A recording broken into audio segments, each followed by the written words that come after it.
quick update with the BMW E36 in that I haven't gotten much done today. So basically I finished putting in the clutch pack and started putting in some heat shielding in the transmission tunnel. But next week I have off of work, so I'm going to be getting a lot done. I'll show you the clutch pack real quick. It's an advanced clutch technologies, and it's good for like, I think it's like 546 foot-pounds of torque, which will give me plenty of headroom when it comes to supercharging it.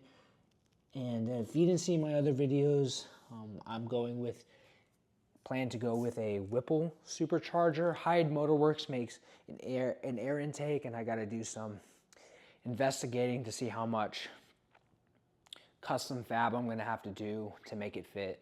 Hopefully not much, because they don't use Whipple for their kits. They use, I can't remember who they use, but yeah, basically that's the plan.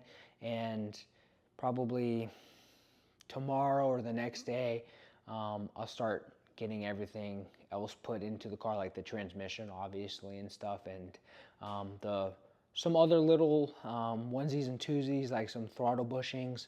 I'm going to do that tomorrow, and I also plan on cutting the cats out and welding in some straight pipes. So I got my welder there, but I need to refill the tank because it's getting pretty low on argon. TIG weld, that's what I do. I know how to TIG weld and I know how to stick weld. I don't know how to MIG weld, but from what I've been told, it doesn't take too long to pick up. But yeah, garage is a mess, but hope you look forward to seeing the updates on the car. Peace.